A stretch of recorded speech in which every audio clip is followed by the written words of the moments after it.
تاب کے درگے تیرگی میں روی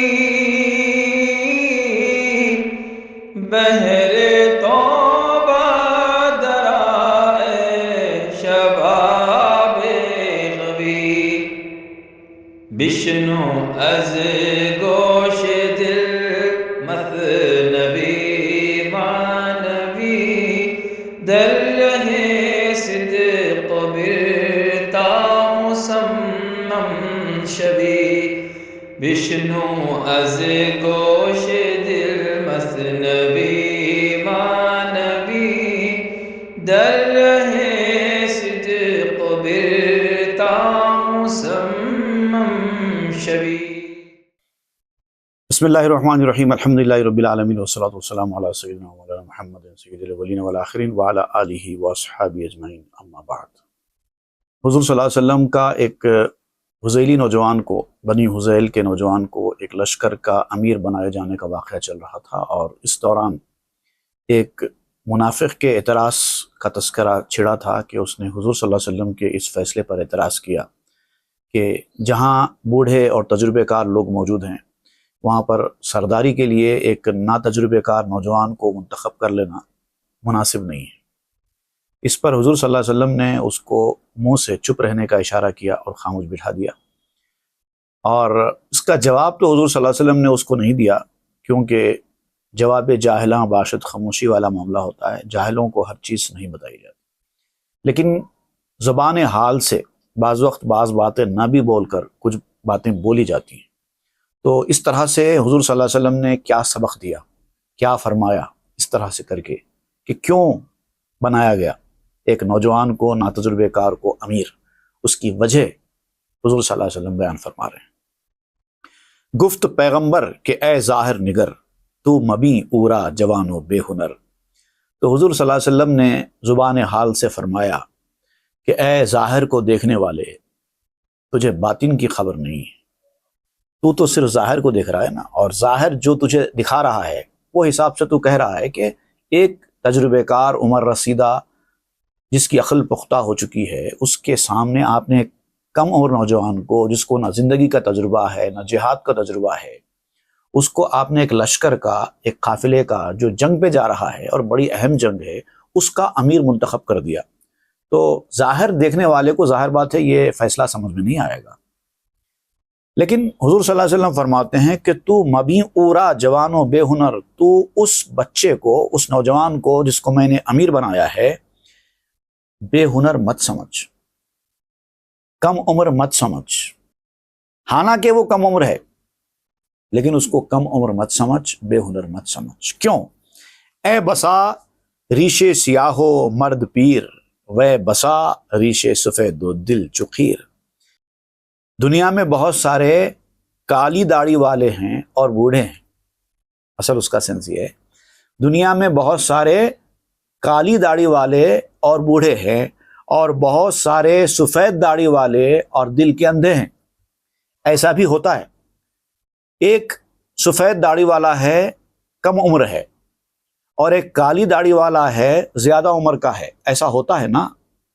ویسے ہی ایک عام کلیہ، ایک عام قاعدہ تو یہ ہے کہ زیادہ عمر کا آدمی زیادہ تجربے کار اور پختہ عقل والا ہوتا ہے، لیکن یہ ایک عام قاعدہ ہے۔ کبھی کبھار ایسا بھی ہو سکتا ہے کہ بوڑھے آدمی سے زیادہ نوجوان بچے کو تجربہ ہو، کبھی ایسا بھی ہو سکتا ہے کہ تجربے کار انسان سے زیادہ صاحب بصیرت نوجوان ہو، کبھی ایسا بھی ہو سکتا ہے کہ بوڑھے اور تجربے کار انسان سے زیادہ معلومات نوجوان بچے کو، اس سے کم عمر کے بچے کو ہو۔ ایسا دنیا میں بہت سارا ہوتا ہے۔ تو اس کو مثال دیتے ہوئے سمجھاتے ہیں کہ بہت سارے کالی داڑھی والے ایسے ہیں جو دل کے بوڑھے، عقل کے بوڑھے ہیں، اور بہت سارے سفید داڑھی والے ایسے ہیں جو سیاہ دل ہیں، مطلب الٹا بھی ہو سکتا ہے۔ عقل اورا آزمودم بارہا، کرد پیری آ جواں درکار ہا۔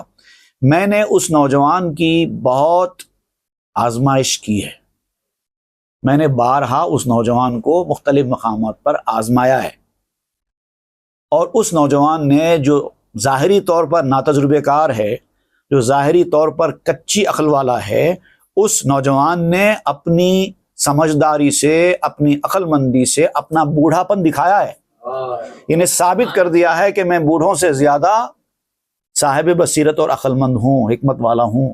اس نے پریکٹیکلی ثابت کیا ہے، صرف اس کی عمر پر مت جاؤ۔ پیر عقل باشد اے پسر، نئے سفیدی موئے اندر ریش و سر۔ اے بیٹا، بوڑھا عقل کا بوڑھا ہوتا ہے۔ بوڑھے آدمی کو جو ہم بوڑھا کہتے ہیں، دراصل وہ اس کی عمر کی وجہ سے نہیں ہے، بلکہ اس کی عقل کی وجہ سے ہے۔ سارے فیصلے عمر کی وجہ سے نہیں، عقل کی وجہ سے ہوتے ہیں۔ بوڑھے کو بوڑھا تجربے کار اس لیے سمجھا جاتا ہے کیونکہ اس کی عقل پختہ ہو چکی ہے۔ نوجوان کو ناتجربے کار اس لیے کہا جاتا ہے کیونکہ اس کی عقل کچی ہوتی ہے۔ لیکن اگر نوجوان کی عقل پختہ ہو جائے، بوڑھے کی عمر اگر کچی ہو، تو نوجوان بوڑھا کہلائے گا، بوڑھا نوجوان کہلائے گا۔ تو یہ سر اور داڑھی کے بالوں کی سفیدی سے فیصلہ نہیں ہوتا، اصل چیز ہے عقل۔ سرداری کے لیے اصل چیز عقل ہوتی ہے، اور چونکہ بوڑھے کو عقل زیادہ ہوتی ہے، پختہ ہوتی ہے، اس لیے عام طور پر بوڑھوں کو سردار بنایا جاتا ہے۔ لیکن معاملہ کبھی کبھار الٹا بھی ہو سکتا ہے، فیصلہ عمر سے یا داڑھی کی سفیدی سے نہیں بلکہ عقل کی پختگی سے لیا جاتا ہے۔ از بلیس او پیر تر خود کہ بوت، چونکہ اخلص نیست او لاشے بوت۔ اب اگر خالی آپ عمر کی زیادتی کو عقل کی پختگی کا دار و مدار سمجھیں گے نا، جس کی زیادہ عمر ہے وہی زیادہ عقل مند ہے، وہی زیادہ صاحب بصیرت ہے، وہی زیادہ سمجھدار ہے، اگر یہ پیمانہ مقرر کر دیا جائے تو پھر آپ سے زیادہ سمجھدار، بلکہ ہر آدمی سے زیادہ سمجھدار صاحب بصیرت ابلیس ہونا چاہیے، کیونکہ اس سے زیادہ عمر تو کسی کی بھی نہیں ہے۔ ایک عقل مند سے عقل مند آدمی، بوڑھے سے بوڑھا آدمی بھی ابلیس کی عمر سے تو چھوٹا ہی ہے، لیکن چونکہ ابلیس کے اندر عقل نہیں ہے، بصیرت نہیں ہے، اس لیے اس کی کوئی حقیقت نہیں ہے، اس کو کوئی صاحب بصیرت نہیں بولتا۔ صاحب بصیرت ہوتا تو اللہ کے سامنے کھڑے ہو کر اللہ کے حکم کی کھلے عام نافرمانی تھوڑی کرتا تھا، حالانکہ وہ بہت صدیوں پرانا ہے۔ انسان کے باپ آدم بھی ابھی پیدا نہیں ہوئے تھے اس وقت کا ہے، اتنا تجربے کار ہے، اتنی بڑی عمر والا ہے، لیکن اس کو صاحب بصیرت کوئی نہیں مانتے۔ طفل گیرش چوبوت صاحب کمال، پیر باشد در ہنر آن خوش خصال۔ بالفرض اگر کوئی بچہ بھی ہے، لیکن اگر وہ صاحب کمال ہے، صاحب بصیرت ہے، تجربے کار ہے، تربیت یافتہ ہے، تو پھر اپنے کوالٹیز میں اس کا بھی بوڑھوں میں شمار ہوگا، وہ بوڑھوں سے کم نہیں ہوگا۔ بچہ اور بوڑھا عمر سے طے نہیں ہوں گے، بلکہ ان کے تجربے سے، ان کی تربیت سے۔ اگر کوئی بچہ، کم عمر بچہ زیادہ تربیت حاصل کر چکا ہے، بوڑھے آدمی کو تربیت ہی نہیں ملی ہے، تو یقینی بات ہے بچے کو امیر بنایا جائے گا، عمر نہیں دیکھی جائے گی، تجربہ دیکھا جاتا ہے، اسی کو بوڑھا کہتے ہیں۔ طفل گیرش چوں بوت عیسیٰ نفس، پاک باشد از غرور و از حفظ۔ اگر کوئی چھوٹا بچہ ہے لیکن ایسی باتیں کرتا ہے جیسے کہ عیسیٰ علیہ السلام نے جھولے میں بات کی تھی۔ عیسیٰ علیہ السلام تو ابھی جھولے میں تھے نا، اتنے چھوٹے تھے، جھولے میں سمجھداری کی باتیں کر رہے تھے۔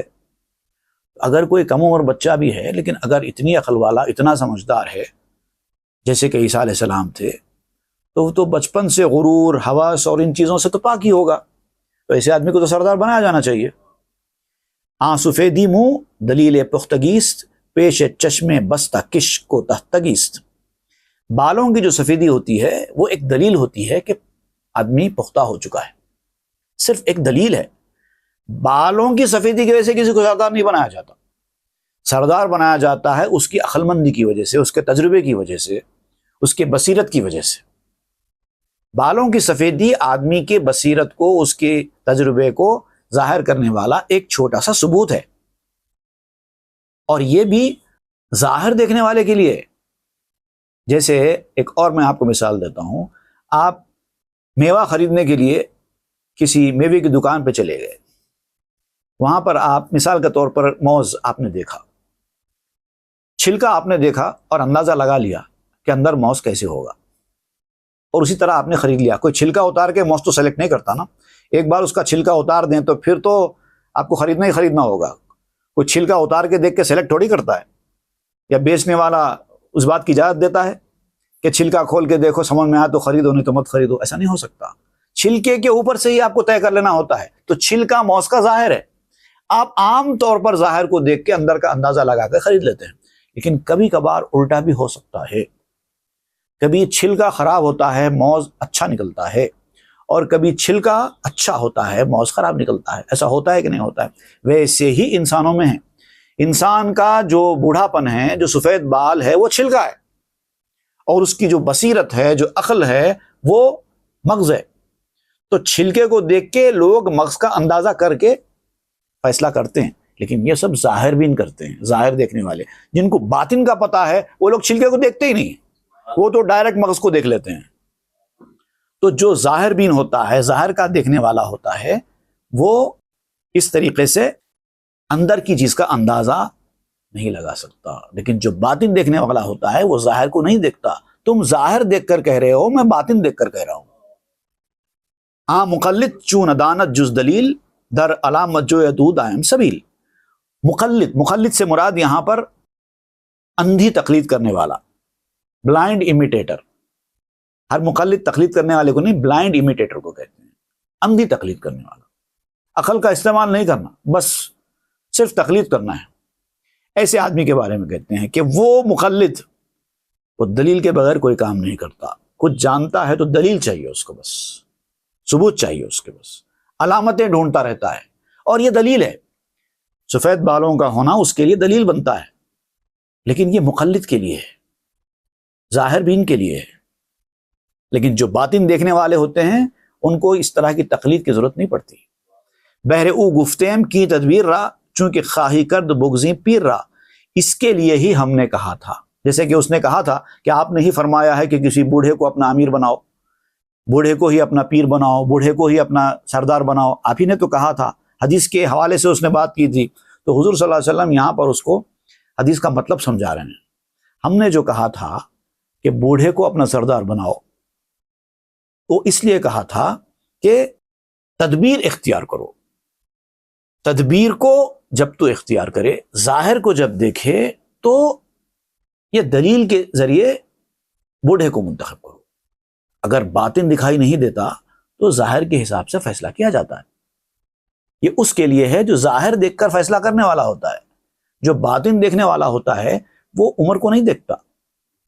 وہ جو اصلی چیز ہے اس کو دلیل کی ضرورت نہیں ہے. ڈائریکٹ جب وہ دیکھ رہا ہے آدمی کو کہ یہ آدمی سمجھدار ہے، یہ آدمی صاحب بصیرت ہے، اس کو دلیل کی کیا ضرورت ہے؟ وہ تو ڈائریکٹ فیصلہ کرے گا. لیک پیر عقل نئے پیر مسن می ندانت ممتحن از ممتحن. میں نے جو کہا تھا کہ بوڑھے کو سردار بناؤ، دیکھیے ہمارے پاس طریقت میں بھی جس کو سردار بنایا جاتا ہے اس کو شیخ کہتے ہیں. شیخ عربی زبان میں بوڑھے کو کہتے ہیں، اور فارسی زبان میں اسی کو پیر کہتے ہیں جس کو سردار بنایا جاتا ہے، اور پیر بھی فارسی میں بوڑھے کو کہتے ہیں. تو اس کا مطلب یہ ہے کہ پیر بوڑھا ہونا چاہیے، شیخ بوڑھا ہونا چاہیے. یہی ہے نا مطلب. کیوں؟ اس لیے کہ وہ بوڑھا ہوگا، تجربے کار ہوگا، تربیت یافتہ ہوگا تو آپ کو تربیت کر سکے گا. خود کو تربیت کی ضرورت ہے، وہ تو تربیت کہاں سے کرے گا؟ جس بندے کو خود تربیت کی ضرورت ہے، وہ ابھی اس عمر کو پہنچا ہے کہ ابھی اس کی خود کی تربیت چاہیے، وہ آدمی دوسرے کی تربیت کیا کرے گا؟ تو اس کو پیر نہیں بنایا جا سکتا. اسی لیے کہا گیا بوڑھے کو پیر بناؤ. لیکن یہاں پر وضاحت کر رہے ہیں لیک پیر عقل نئے پیر مسن. میں عقل کے بوڑھے کی بات کر رہا ہوں، عمر کے بوڑھے کی نہیں. اگر عمر کا بوڑھا ہے لیکن وہ صاحب بصیرت نہیں ہے تو ایسے آدمی کو پیر نہیں بنایا جا سکتا، چاہے اس کی عمر 80 سال رہے، چاہے اس کی عمر 100 سال رہے. اگر وہ عقل کا پختہ نہیں ہے، اگر وہ تربیت یافتہ نہیں ہے، اگر وہ صاحب بصیرت نہیں ہے تو وہ پیر نہیں بنایا جا سکتا. اور اگر کم عمر ہے، جوان ہے، لیکن بوڑھوں سے زیادہ صاحب بصیرت ہے، عقل مند ہے، تو اس کو بنایا جا سکتا ہے. میں نے جو کہا ہے کہ بوڑھے کو اپنا پیر بناؤ، عمر کے بوڑھے کی بات میں نے نہیں کی ہے، بلکہ عقل کے بوڑھے کی بات کی ہے، یعنی تجربے کار آدمی کی بات کی ہے، عقل کی پختگی کی بات کی ہے. می ندانت ممتحن از ممتحن. جو امتحان دینے والے اور امتحان لینے والے دونوں کے درمیان فرق ہی نہیں کر سکتا، وہ آدمی سردار کیسے ہو سکتا ہے؟ کہ او از پردہ تقلید جست او بے نور حق ببینت ہرچ ہست. اور اس طرح کی جو آدمی تقلید کرتا ہے، اندھی تقلید، وہ پردے سے نکل جاتا ہے، راستے سے ہٹ جاتا ہے۔ جو رسموں کے پیچھے جانے والے ہوتے ہیں وہ ایک وقت تک رسموں کے پیچھے جاتے ہیں، رسمیں اصل نہیں ہوتی۔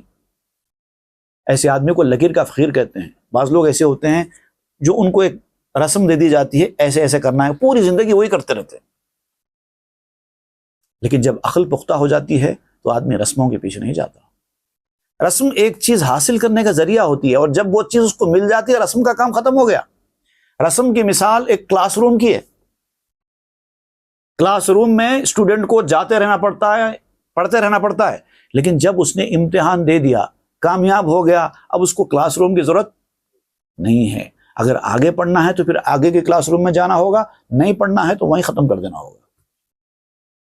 آنکھ او اسپر دے تخلید جست او بے نور حق پہ بیند ہر چی ہست، یعنی جو شخص تخلید کے پردے سے نکل جاتا ہے، وہ حدود جو تخلید کے ہے اس سے آگے نکل گیا، اب اس کو تخلید کی ضرورت باقی نہیں رہی، تو اب وہ ہر چیز کو جو اس کے سامنے موجود ہے اس کو دیکھتا بھی ہے تو اللہ کے نور سے دیکھتا ہے۔ جب تک وہ تقلید کے راستے پر ہے، اندھی تقلید کے راستے پر ہے، جب تک وہ فالوور ہے اس کو فالو کرتے رہنا پڑتا ہے، لیکن جب وہ فالوور کی منزل سے آگے نکل گیا، اب اللہ کے نور سے دیکھنے والا بن گیا، اب اس کو فالو کرنے کی ضرورت نہیں رہتی۔ مطلب کہنے کا یہ کہ ایک آدمی جب تک وہ پیر کے مرتبے پر نہیں پہنچتا مرید رہتا ہے، اور اس کو مرید ہی رہنا چاہیے، لیکن جب وہ مرید کی کیٹیگری سے نکل کر، مرید کی منزل سے نکل کر پیر کی منزل میں داخل ہو گیا، اب اس کو کسی کو فالو کرنے کی ضرورت نہیں ہے۔ نور پاکش بے دلیل و بے بیاں، پوست بشکافت درایت درمیاں، اور جب باطن کا نور وہ دیکھنے لگتا ہے، اس کی آنکھوں کی روشنی بن جاتا ہے، تو اس کو نہ کسی دلیل کی ضرورت ہے نہ کسی بیان کی ضرورت ہے۔ وہ کھال کو، چھلکے کو دیکھتا ہی نہیں ہے، وہ کھال کو پھاڑ کر اندر گھس جاتا ہے، وہ اندر جھانک کر دیکھتا ہے، باہر دیکھتا ہی نہیں، اس کو واسطہ ہی نہیں ہے آپ کے ظاہر سے۔ پیش ظاہر بھی چے قلب و چے سرہ، اوچ دانت چیست اندر قوسرہ، جو ظاہر دیکھنے والا انسان ہوتا ہے اس کے سامنے کھوٹا کھرا کوئی معنی نہیں رکھتے، کیونکہ انسان کا کھوٹا ہونا کھرا ہونا ظاہر سے تو دکھائی نہیں دیتا، وہ تو اندر کی چیز ہے، اور جو اندر دیکھنے والا ہے ہوتا ہے وہی آدمی کھوٹے اور کھرے کو پہچان سکتا ہے۔ ظاہر دیکھنے والا کھوٹے کھرے کو نہیں پہچانتا، اس کے سامنے سب برابر ہے، ہر انسان اس کے سامنے برابر ہے۔ اس کی اگر پہچان بھی ہوتی ہے تو انسان کے ظاہر کے حساب سے ہوتی ہے، کوئی گورا، کوئی کالا، کوئی نکٹا، کوئی چپٹا، کوئی خوبصورت، کوئی ایسے ہی پہچان ہوتی ہے، یہ سب ظاہر ہے انسان کا۔ تو جو ظاہر دیکھنے والا ہوتا ہے اس کے اندر کھوٹا اور کھرا کوئی معنی نہیں رکھتے، اس کی حیثیت بالکل ایسی ہی ہے کہ اس کے سامنے ٹوکری لا کر رکھی گئی کھجوروں کی، بند ہے، اس کو اتنا معلوم ہے کہ یہ ٹوکری کھجوروں کی ہے، اس کو یہ پتا نہیں کہ اندر کیا ہے۔ ہو سکتا ہے کھجوروں کی ٹوکری میں موز ہو سکتا ہے کھجوروں کی ٹوکری میں انگور ہو، لیکن ٹوکری کھجوروں کی ہے۔ قوسرہ خاص ایک ٹوکری کا نام ہے، باسکٹ، ڈیٹ باسکٹ کو کہتے ہیں، تو ہے تو باسکٹ ڈیٹ کی، تو باسکٹ کو دیکھ کر تو آپ یہ اندازہ کر سکتے ہیں کہ شاید اس کے اندر کھجور ہوں گے، کیونکہ باسکٹ کھجوروں کی ہے، لیکن ضروری نہیں ہے، کھجوروں کی باسکٹ میں انگور بھی ہو سکتے ہیں۔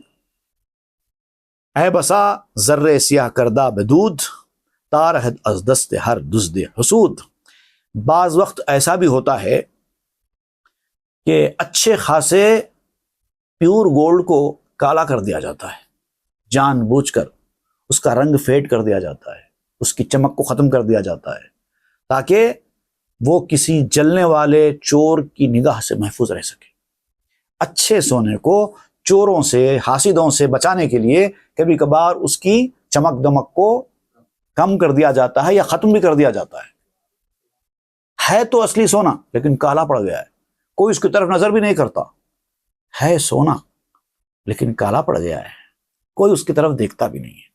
اے بسا مسہائے اندودا بزر، تا فروشد آں بے عقل مختصر، اور بہت سارے وقت ایسا بھی ہوتا ہے کہ بالکل معمولی سستا تانبا ہوتا ہے، اس کو سونے کا پانی چڑھا دیا جاتا ہے اور وہ سونے کی طرح چمکنے لگتا ہے، اور یہ اس لیے کیا جاتا ہے تاکہ کسی کو دھوکہ دے سکے اور سستی چیز کو مہنگے داموں بیچا جا سکے۔ تو دیکھیے ایسا ہوتا ہے کہ نہیں ہوتا ہے؟ سونا چمکتا ہے، تانبا نہیں چمکتا، لیکن سونے کی چمک کو کبھی کم کر دیا جاتا ہے اور تانبے کی چمک کو کبھی بڑھا دیا جاتا ہے۔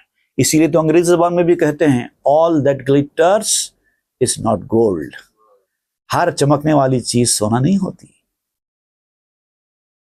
ماں کے باطن بینے جملہ کشوریم، دل بے بینے مو بظاہر ننگریم۔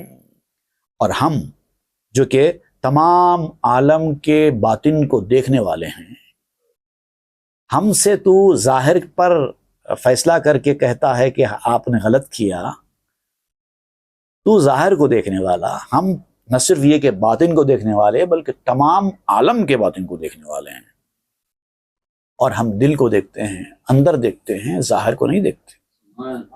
تم ظاہر کو دیکھ کر اعتراض کر رہے ہو، ظاہری اعتبار سے تمہارا اعتراض حق بجانب ہوگا، لیکن چونکہ ہم باطن دیکھنے والے ہیں لہٰذا تمہارا اعتراض ہمارے اوپر اپلیکیبل نہیں ہوگا۔ قاضیانے کے بظاہر می تنند، حکم بر اشکال ظاہر می کنند۔ وہ قاضی سے مراد یہاں پر قاری و نکاح نہیں ہے، نکاح پڑھانے والے کو ہمارے پاس قاضی کہہ دیا جاتا ہے، لیکن قاضی اس کو نہیں کہتے، قاضی اصل میں جج کو کہتے ہیں، کورٹ کا جج، جسٹس۔ تو آپ کہتے ہیں کہ وہ قاضی جو ظاہر پر نظر رکھتے ہیں، وہ ظاہر پر ہی حکم لگاتے ہیں۔ عدالتوں میں فیصلے باطن کو دیکھ کر نہیں ہوتے، ظاہر کو دیکھ کر ہی ہوتے ہیں، ثبوتوں اور گواہوں پر ٹکے ہوئے ہوتے ہیں، اور ثبوت اور گواہ جھوٹے بھی ہو سکتے ہیں، اور بہت سارے بے قصور لوگوں کو سزا بھی مل جاتی ہے کیونکہ حکم ظاہر پر لگ رہا ہے۔ اگر ثبوت آ گیا تو بے قصور آدمی بھی قصوروار ٹھہر جاتا ہے، کیونکہ ظاہر ہمیشہ سچا نہیں ہوتا، اکثر سچا ہوتا ہے۔ ثبوت اور گواہ اکثر سچے ہوتے ہیں لیکن ہمیشہ سچے نہیں ہوتے۔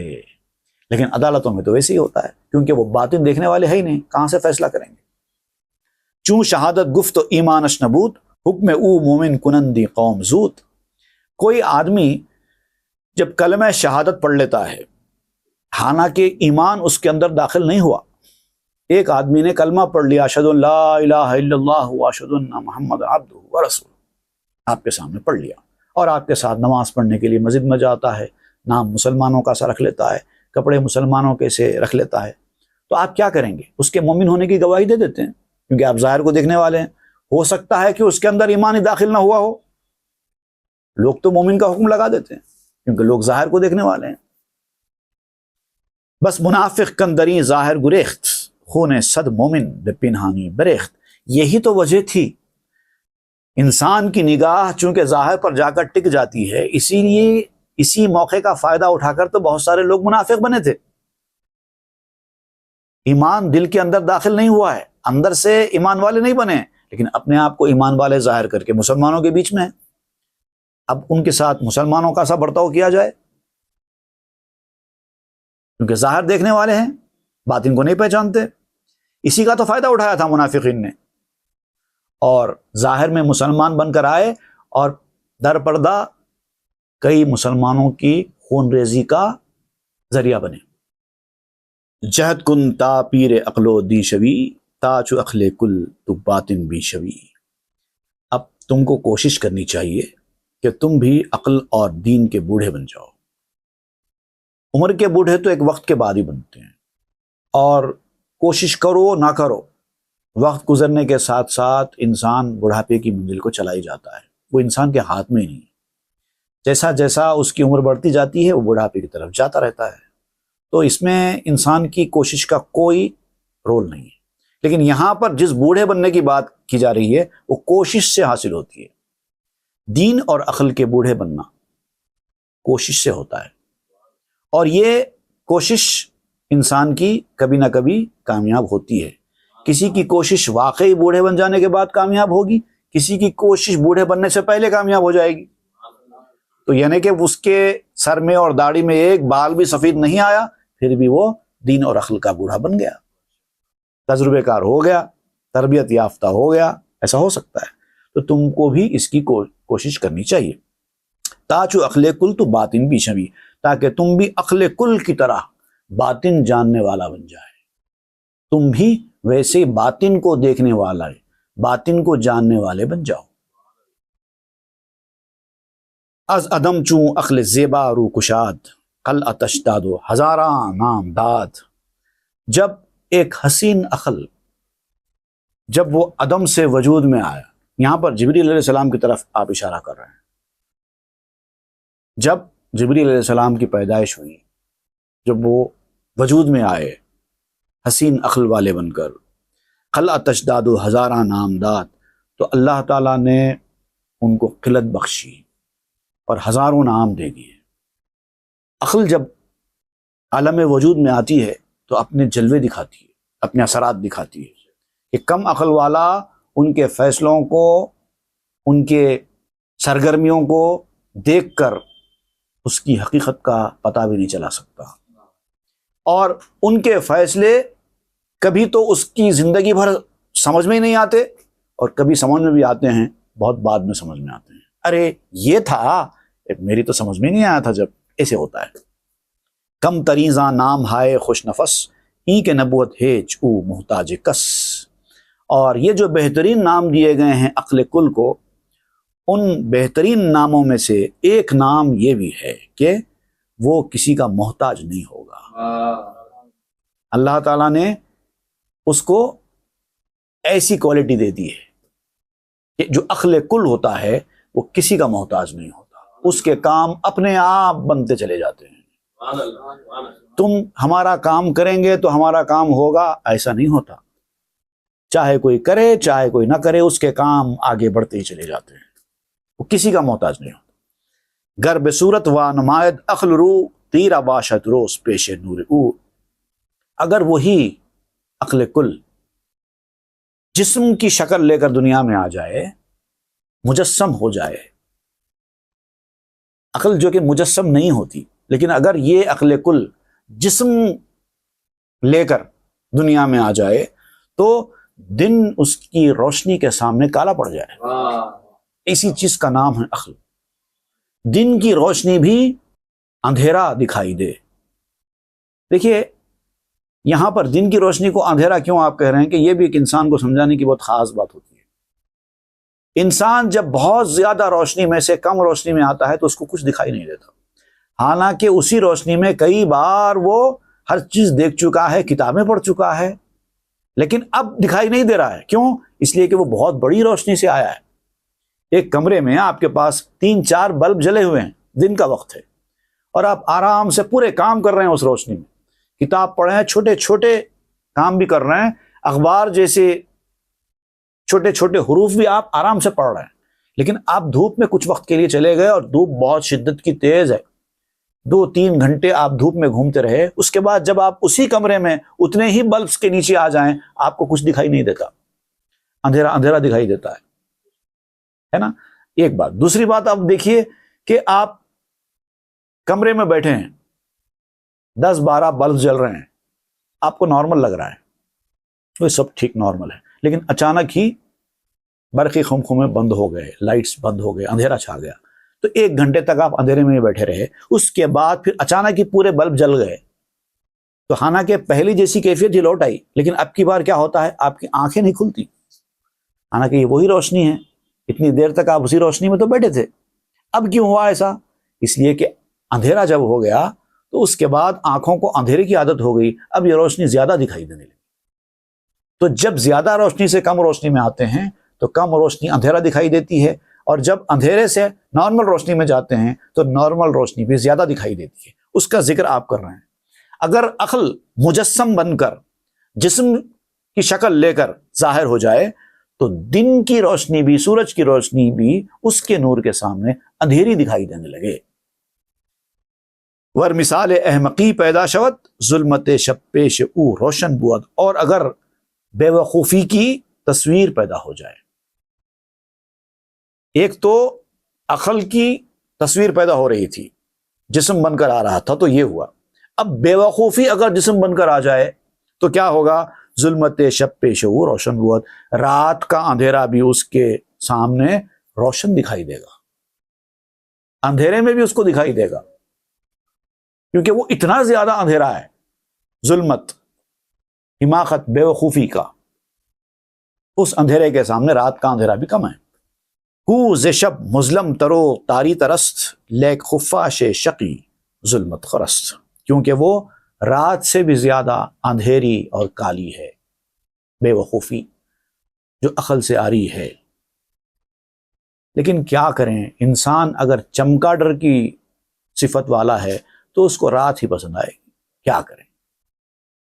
اگر انسان چمگادڑ کی طرح اندھا ہے تو اس کے لیے رات کیا دن کیا۔ آپ دیکھیے چمگادڑ رات میں زیادہ گھومتی ہے، اس کو دن نہیں پسند، رات میں زیادہ گھومتی ہے۔ انسانوں میں بھی ایسے ہی ہیں، جو نور والے ہیں وہ دن کو نکلتے ہیں، رات کو سو جاتے ہیں۔ جو اندھیرے کو پسند کرنے والے ہیں چمگادڑ کی طرح کے، وہ دن کو پسند نہیں کرتے، رات کو پسند کرتے ہیں۔ بدقسمتی ہے۔ اندک اندک خوئے کن با نور روز، ورنہ خفاش بیمانی بے فروز، دن کے نور کی آہستہ آہستہ عادت ڈالنا شروع کرو۔ کب تک اندھیرے میں رہو گے، کب تک ظلمت میں رہو گے، کب تک گمراہی کے راستے پر رہو گے، اور تم کو گمراہی ہی پسند آ رہی ہے کیونکہ تم اسی میں۔ اب ہدایت کی تھوڑی روشنی بھی آ رہی ہے، تمہاری آنکھوں کو پسند نہیں آتی، آنکھیں بند ہو رہی ہیں، اندھیرے میں ہی رہنا پسند آ رہا ہے۔ لیکن آہستہ آہستہ عادت ڈالنی ہوگی، جیسے جیسے عادت پڑتی جائے گی روشنی کی، اب روشنی میں اتنا مزہ آئے گا کہ اب اندھیرے میں جی نہیں لگے گا۔ ورنہ خفاش بیمانی بے فروز، ورنہ اگر ایسا نہ ہو تو تم نور سے ہمیشہ کے لیے محروم ہو جاؤ گے اور پوری زندگی چمگادڑ بنتے پھرو گے۔ عاشق ہرجا شکال و مشکلیست، دشمن ہرجا چراغ مقبلیست، دنیا کی طرف بھاگنے والا اندھا، باطن کا اندھا، چمگادڑ کی طرح کا انسان، وہ ایسی جگہ کا عاشق بنا ہوا ہے، ایسی دنیا کا عاشق بنا ہوا ہے جہاں پہ ساری مشکلیں، پریشانیاں ہیں، کنفیوژنز ہیں، ڈاؤٹس ہیں، دنیا میں یہ سب بھرا ہوا ہے، اور اسی دنیا کا عاشق بنا ہوا ہے چمگادڑ نما انسان۔ دشمن ہرجا چراغ مقبلیست، اور جہاں روشنی تقسیم ہوتی ہے، جہاں روشنی ملتی ہے، اس چراغ کا ماحول اس کو پسند نہیں آتا، وہ اس کو دشمن سمجھتا ہے۔ اچھی باتیں بتانے والے اس کو پسند نہیں آتے۔ جو دنیا کے پیچھے بھاگنے والا انسان ہوتا ہے، جہاں دنیا والوں کے ساتھ ہی اس کا دل لگتا ہے، اس کو اہل اللہ کی محفل میں آنا گوارا نہیں ہوتا۔ تم لاکھ اس کو لانے کی کوشش کرو، اس کا دل ہی نہیں لگتا، کیا کریں، کیونکہ وہ اندھیرے کا عادی ہے، روشنی اس کو پسند نہیں آتی۔ قسمت والے کا چراغ اس کو دشمن لگتا ہے، اچھی اچھی باتیں، روحانیت کی باتیں اس کو بالکل پسند نہیں آتی، اور اگر کبھی اتفاق سے کچھ وقت کے لیے آ بھی جائے تو بے چین رہتا ہے، کب میں یہاں سے نکل کر چلا جاؤں، اور پھر جا کر آرام سے دنیا داری کے کھیل کھیلتا رہوں۔ اس میں اس کو بہت انٹرسٹ آتا ہے، بہت مزہ آتا ہے، انٹرٹینمنٹ چاہیے، مال دولت کی گرمی چاہیے۔ یہ چیزوں کے پیچھے جانے والا اسپریچولزم کو بالکل پسند نہیں کرتا، اس کا دل ہی نہیں لگتا۔ ظلمت اشکال ازاں جو ید دلش، تاکہ افزوں تر نماید حاصلش، اس کا دل اندھیرے کو پسند کرنے والا بن چکا ہے، اور اسی کی جستجو میں دنیا کے اندھیرے ہی کی طرف وہ جانا چاہتا ہے۔ بس زندگی میں کیا چاہیے؟ مال، دولت، عزت، شہرت، اولاد، کاروبار، انٹرٹینمنٹ، انجوائمنٹ، بس اسی کے پیچھے بھاگتا رہتا ہے، اسی کی جستجو میں کسی طریقے سے کہاں سے بڑھتا ہے۔ اگر اس کو اہل اللہ کی محفل میں، دینداری کی باتوں میں لائیں گے بھی تو پوچھتا ہے کیا ملے گا وہاں جا کر، کچھ فائدہ ہوگا؟ بس اسی فائدے کو فائدہ سمجھتا ہے۔ بس آمدنی بڑھاؤ، پیسہ کماؤ، چاہے جائز طریقے سے آئے چاہے ناجائز طریقے سے آئے، کوئی واسطہ نہیں، بس خالی آتے رہنا چاہیے۔ تا ترا مشغول مشکل کنت، وزن ہاد زشت خود غافل کنت، اور یہ خود بھی اس راستے پر جاتا ہے اور اہل اللہ کے پاس جانے والوں کو بھی کسی طریقے سے روکنے کی کوشش کرتا ہے۔ آج ایک دن نہیں گئے تو کیا ہوتا، آج تو مت جاؤ، کیا ہو گیا ہے تم کو، کیا مل رہا ہے وہاں جانے سے، بس وہ چاہتا ہے کہ ہم جس کام میں مشغول ہیں وہ بھی اسی کام میں مشغول ہو کر رہ جائیں، اور اپنی بری فطرت جو ہے وہ تم سے چھپا کے رکھتا ہے، تم کو اس سے غافل رکھتا ہے۔ وہ جو چیزوں سے محروم رہ رہا ہے اس دنیا میں رہ کر، وہ آپ کے سامنے بیان نہیں کرتا ہے۔ آپ کے سامنے تو کہتا ہے کہ میں تو بڑا مزے میں ہوں، تم بھی آؤ میری زندگی میں، تم بھی شامل ہو جاؤ۔ کدھر جا رہے ہو؟ یہ یاد رکھو وہ اندھیرے میں ہے، تم اجالے کی طرف جا رہے ہو۔ تم کو تو چاہیے کہ اپنا زندگی میں اس اجالے کو بڑھائیں، اور اس کو پسند نہیں آ رہا ہے تمہارا اجالا بڑھنا۔ وہ چاہتا ہے کہ تمہارا جو اجالا تم کو مل رہا ہے، جو نور تم کو مل رہا ہے، وہ بھی چھن جائے اور اسی کے راستے پر تم بھی چلے جاؤ۔ اب آگے مولانا روم سمجھائیں گے کہ عقل مند آدمی جو مکمل ہو چکا ہے اپنی عقل میں، اس میں کیا فرق ہے، اور آدھے عقل مند میں کیا فرق ہے۔ اب یہ تو بے وقوف کی بات سنا دی جو عقل سے بالکل آری ہے، وہ کیا کرتا ہے وہ بتا دیا آپ نے۔ اب بتائیں گے کہ مکمل عقل، پرفیکٹ انٹیلیجنٹ آدمی اور ہاف انٹیلیجنٹ، دونوں میں کیا فرق ہے۔ پرفیکٹ انسان اور ہاف پرفیکٹ انسان، دونوں میں کیا فرق ہے، اس کی وضاحت آپ کریں گے انشاءاللہ، وہ ہم آئندہ درس میں پڑھیں گے۔ وصلی اللہ تعالی علی خیر خلق سیدنا محمد وآلہ وصحبہ اجمعین والحمد للہ۔ تاب کے در لگے تیرگی میں روی، بہر توبہ درائے شباب غوی، بشنو از گوش دل مثنوی معنوی، در لہے صدق برتا مسمم شوی، بشنو از گوش دل مثنوی معنوی، در لہے صدق برتا مسمم شوی۔